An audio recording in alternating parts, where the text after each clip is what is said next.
Hello, everyone. Welcome to NAMI Maine's podcast channel, NAMI Talks. You're listening to the Youth Education Team's podcast, Building Your Toolkit. We hope to support you, our listeners, by providing you with helpful tips and tricks to build up your strengths and your resiliency. My name is Lily. And my name's Delaney. And today we're talking about the transition into summer. We talk about transition times a lot. I'm sure the other adults in your life talk about them. Transitions can be exciting, but they can also be hard to adjust to. So this transition that we're talking about is moving from the school year into the summer months. This can be really fun. I mean, school's out, like celebrate.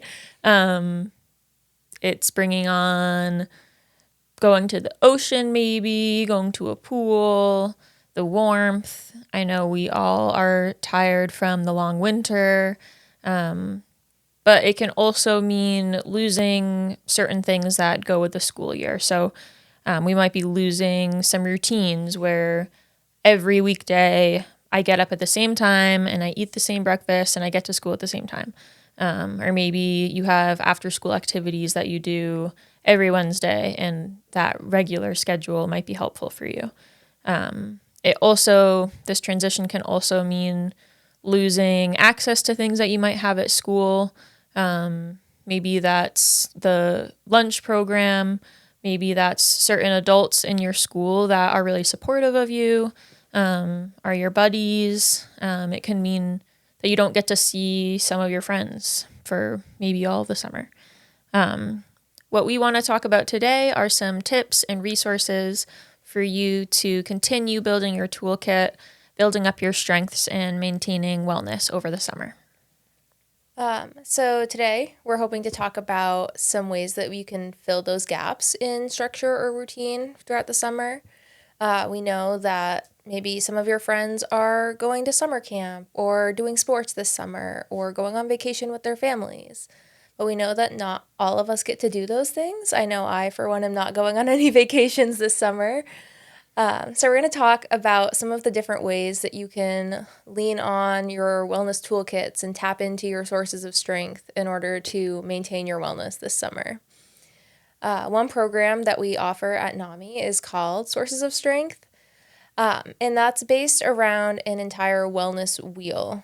The sections of the wheel are physical health, mental health, family support, positive friends, mentors, healthy activities, generosity, and spirituality.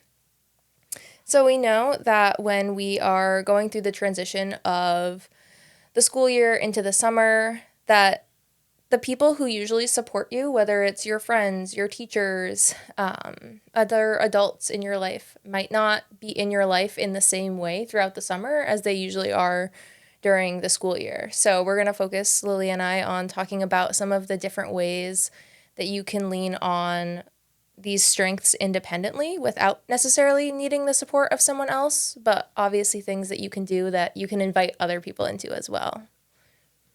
So also, as we're offering these kind of ideas and examples of healthy activities or habits that you can try this summer, a lot of it is about like creating your own routines and your own structure.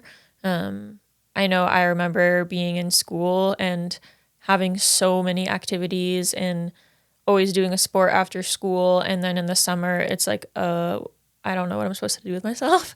And most summers I had a summer job, and that really helped with having that structure, where these certain days of the week, I go to this place and I do these things. And even on the days that I wasn't working, I still felt just like, oh, well, now this is my rest day because I worked yesterday. So a lot of the tips we're giving are around kind of building those structures for yourself, not through a job, but through just your own practices. And we know that that is really hard. Like creating new habits, creating new routines. I've tried it so many times and really struggle with that. So we just want to emphasize that like that can be a ongoing goal that you're working towards, and we're not trying to shame anyone for having trouble with that, because I know I do. Yeah. So yeah, really like something is better than nothing. And if you're setting a goal for yourself to try this new activity or drink a certain amount of water, like even doing the tiniest amount of that action each day, even if it's just to like check the box that yes, I did this today, like that will trick your brain into being like, oh, well, I accomplished that goal today. So we just want to have you keep that in mind as we're talking about building routines, that it can be small. So the first strength that we want to talk about is physical health. This obviously encompasses so many different things. But the things that we want to offer are, again, around some of that like habit forming, healthy activities. So it's basic stuff, but it's really important. Drinking enough water. In this office, we know that's a struggle. We were just talking about it at lunch today, but maybe it's getting a new water bottle and it's a really cool color and you put stickers on it and it motivates you to drink enough water every day. Or maybe you get one of those mental health apps where you drink a certain amount of water, you press a little button, and then it gives water to your fake plant on the app. Do you have that? I don't. Okay. But I have had a version that will like throw confetti across the screen when you like tap like I drank 1 glass of water and it like shoots confetti across the screen and I'm like, yeah, I did that. I did that. I'm awesome. So yeah, tools like that you can find for free on your phone. Sleep schedule. It's a big one at all times of the year, but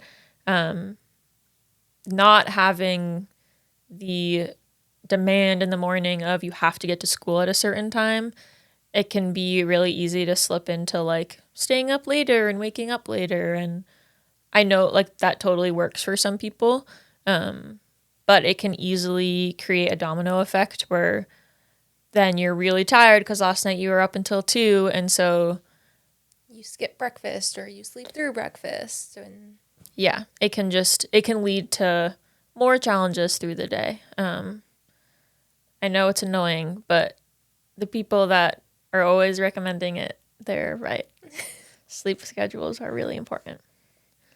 When we're looking at creating a consistent sleep schedule for ourselves, or semi-consistent, it's summer, so we all want to sleep in to some extent. Totally a supporter of that. Mm-hmm. But when we stay on relatively the same schedule, it also helps us to keep our like meal times regulated, which just helps our body function better overall. And then also creating consistent avenues and opportunities for movement. So whatever that looks like for you, whether it is going for a run or doing yoga, stretching, any physical movement capacity that makes sense for you and your body, finding a way that you can make that part of your schedule can help support your physical health over the summer as well. I think a lot of times when we talk about physical health, it kind of has the connotation that like it has to be like going for a run or like going to the gym. But when we talk about it, just keeping in mind that it can look so many different ways. It can look like drinking more water, getting more sleep, spending more time outside, all of those different aspects of the way that we take care of ourselves. And just focusing on like, that's the point, is that it's supposed to be accessible. Like we're supposed to be able to do these things and achieve these things. It doesn't have to be like running a marathon. I know I have never run a marathon. I probably never will. Yeah. But just different ways of reaching that same goal. And then talking in terms of mental health. So again, this is a super broad one, which is kind of helpful and kind of harmful at the same time. But one big thing that I find myself trying to focus on this summer is taking time for myself, specifically setting boundaries around my time. I took a vacation last week or part of last week, and I set the boundary of like If anyone reaches out, I will make plans with them on Wednesday or Sunday, but every day in between that is like my day and I'm not scheduling anything because those were like the days that I needed to like recharge and restore my energy. Yeah. I also find myself doing that a lot in the summer. It's just, it's beautiful out and it's so nice and everyone wants to go do fun things. And so do I, but I only have so much energy to give. So I find myself making a lot of choices of like, okay, going to, I don't know, going to the park and sitting out in the sun and throwing a frisbee around sounds really fun. But I'm actually so tired from work and I talked all day yesterday and I actually just need some quiet alone time by myself outside.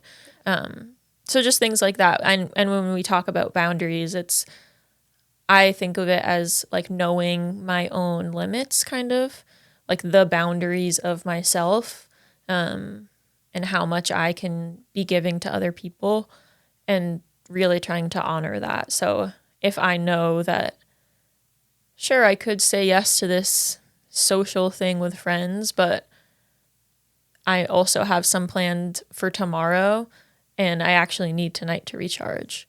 So I find myself doing that a lot in the summer. I think we also, considering mental health, time for yourself, we always also want to balance that with connecting with other people. So it's a balance and it's gonna end up different for everyone. But like I use social media to talk to my family members, my friends, but also balancing that with some of the impacts that social media has on me, whether they're like conscious or subconscious, of like, oh, I have been consuming news all day in my feed. And like the news is heavy right now. Like it's important to stay up to date on what's going on and to be informed, but also balancing that with supporting ourselves and using our social media mindfully of like, I want to stay informed. I want to use my social media to look at these reputable sources for this amount of time, and then I'm going to use it for something else. Or I'm going to set a time limit on my phone so that I can only spend 45 minutes on Instagram today. Yeah, in some of our conversations with young people in schools this past school year, social media comes up a lot and it's often to the tune of like, well, adults just say it's a problem and we should stop. And that's the whole answer. Like cut phone use. And I think not only is that not achievable or realistic for a lot of people, but I also don't think it's necessarily 100% the answer. Like, as Delaney was saying, our phones and our social media can help us connect with other people in really important and positive ways. And it can also be a way that we create healthy habits. Like maybe that app where I don't know what they're all called, but maybe that app where you have a plant and you're watering it every time you drink a glass of water. Or an app where you're journaling and you're noting down your mood each day and you're keeping track of how you feel throughout the week. There are tools that we can use on our phones that are really helpful and support our mental health. So we know that that's a balance. But again, like Delaney said, engaging with our phones mindfully, I think, is the key. So whether that's setting some limits for yourself, I downloaded an app recently. I did pay money for it because I set it up and got the free version and then was like, I need all of the features of this. This is awesome. It's called 1Sec, and you have to do some kind of annoying setup with the shortcuts on your phone to get it to work properly, but you can set it up for certain other apps on your phone. So I set mine up with Instagram, and during certain hours of the day, if I go to open Instagram, like in the morning when I should be getting up and starting my day, because I know that makes me feel good, if I try to go to Instagram, it'll switch to 1Sec and it will give me some kind of intervention. So it'll show this screen that's telling me to take a deep breath, or it is creating a little bubble that I have to follow with my finger for 5 seconds. Or one of them is it just fades to black, and then I'm just looking back at myself in the reflection of my phone. And it's meant to like be annoying and get me to stop and be like, do I actually want to be going on my phone right now? Or do I want to get up and eat breakfast? So that's just one example, but there are lots of apps, and we have a sheet and a rat card on our website. We'll link to it in the notes for this episode, but there's some really great tools out there. So we know that it's not phones equal bad. Another way that you can use social media mindfully is to consciously choose who and what types of accounts that you interact with on social media. If there are specific creators or influencers that you feel connected to, that you feel like give off good information, you can connect with them as well. It can be a great way to build a sort of sense of community, even with people you know, people you don't know, but people who share similar interests with you and similar passions. And that ties into our next section of the wheel that we're going to talk about, which is spirituality. Yeah, so spirituality, when we talk about sources of strength and we go to schools and we talk to young people, I feel like sometimes that's the one that is a little more confusing or doesn't feel like something everyone can relate to. So I think spirituality can mean a religion, faith-based practices. Maybe you go to a certain service every week, or engage with things with your family as part of that community. But it can also mean, it doesn't have to just mean religion. So I usually think of spirituality as just connecting to something that's bigger than me. So maybe that is a certain church, or it could be spending time in nature. I know pretty much every time I go to the beach, it just really calms me down, and I end up crawling around in the rocks and looking at cool shells, and then, oh, look at this seaweed and look at that bird. And then I'm like, wow, there are all these other organisms, and I'm just one of them. And it's just really magical for me. So being in nature can be that spiritual experience as well. We can think about connecting to something bigger, like we were saying with social media, is community. So it could be a faith-based community. It could be your neighborhood. Maybe your neighborhood hosts a cookout every Friday night and everyone gets together and hangs out. It could be online communities of people who share the same interests. It could be an art community. There's all sorts of different ways to connect with other people, but we know that that provides a grounding sense of like connection and I'm not alone.